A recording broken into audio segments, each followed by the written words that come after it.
अस्सलामुअलैकुम वरहमतुल्लाहि वबरकातुहू।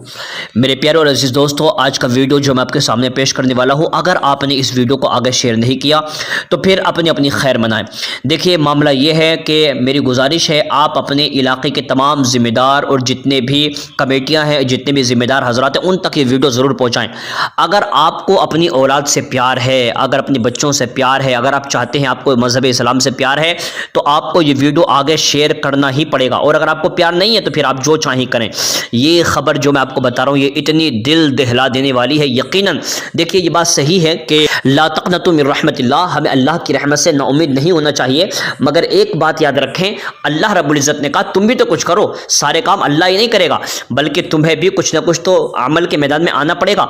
अगर तुम सारे के सारे मामलात अल्लाह के सुपुर्द छोड़ोगे तो फिर तुम जो 25 करोड़ या 30 करोड़ हिंदुस्तान में मुसलमान रहते, तुम्हारा क्या होगा? तुम कुछ नहीं करोगे, अपने हाथ पे हाथ रखकर बैठे रहोगे। तो मेरे भाई, आज का वीडियो जो मैं आपको दे रहा हूं, यकीनन आपकी रूह कांप जाएगी और आपको लगेगा कि वाकई आपके खिलाफ कितने जबरदस्त अंदाज में प्रोपेगेंडा किया जा रहा है। देखिए, मैं बता दूं, एक पंडित है और इसके पास में कई सारे बड़े बड़े लोग बैठे हुए नजर आ रहे हैं।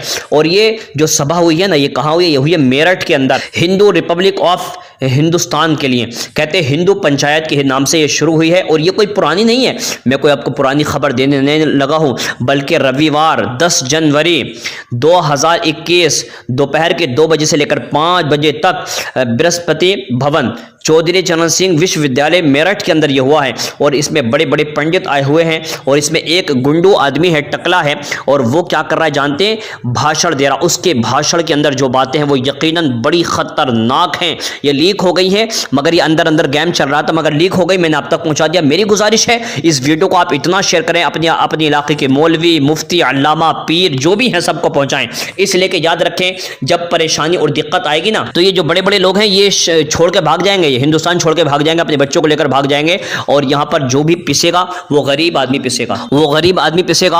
और हमारे ही बच्चों पर अत्याचार होगा, जुल्म होगा, उनको धर्म परिवर्तन करने के लिए धमकियां दी जाएंगी। उनसे कहा जाएगा अगर हिंदुस्तान में रहना होगा तो तुम्हें हिंदू बनना होगा।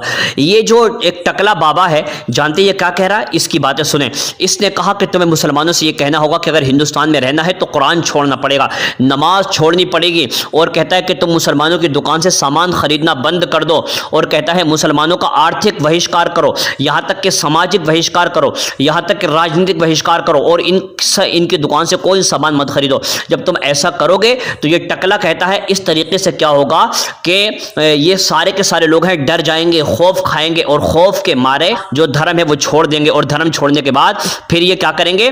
आपके धर्म में आ जाएंगे, हिंदू बन जाएंगे। देखिए, इस आदमी ने 2 बातें बड़ी काबिल गौर कही है। इसमें एक तो ये कहता है कि मुस्लिम और ईसाई को 2025 के बाद वोट का अधिकार नहीं रहेगा। और जब वोट का अधिकार नहीं रहेगा तो ये लोग क्या करेंगे?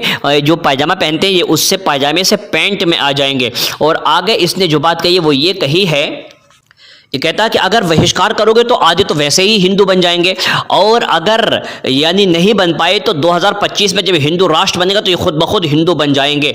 मेरा कहने का आपसे मकसद ये है, मेरे भाई, अपनी औलाद की फिक्र करें। मौलवियों से कहें, मौलानाओं से कहें, मुफ्तियों से कहें, पीरों से कहें, उठो, कब तक अपनी खानका में सोते रहोगे?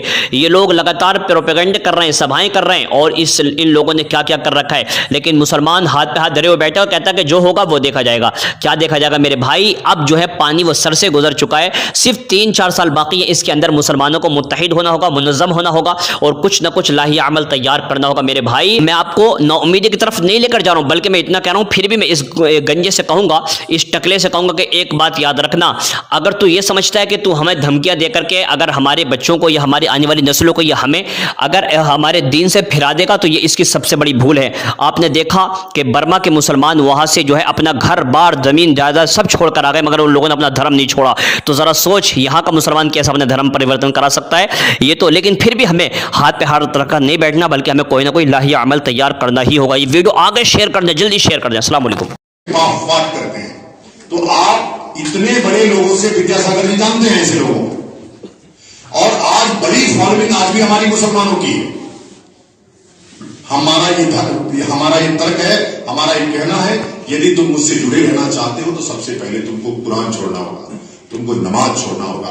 आप भी ये शुरुआत करिए कि तुम मुसलमान हो तो सबसे पहले तुम कुरान छोड़ो, यदि मुझे संगत रखना है तो। आप कल देखिए, आप तय करिए कि मुझे किसी मुसलमान के दुकान से कोई सामान मैं नहीं खरीदूंगा, चलेगा। आप उनका आर्थिक बहिष्कार करिए, सामाजिक बहिष्कार करिए, राजनीतिक बहिष्कार करिए, सब इस्लाम छोड़ छोड़ के हिंदू धर्म में आएंगे। और जो बचा कुछ रहेगा 4 साल बाद जब हिंदू राष्ट्र बनेगा, तो हिंदू राष्ट्र में रहने वाला व्यक्ति केवल अधिकार, मतदान का अधिकार केवल हिंदुओं को होगा। आप कल देखिए अधिकार देख करके, जिस दिन हिंदुओं को सिर्फ वोट का अधिकार होगा, मुसलमानों ईसाइयों को नहीं होगा, उसी दिन यह सब पैजामा छोड़ छोड़ करके पैंट पहन लेंगे।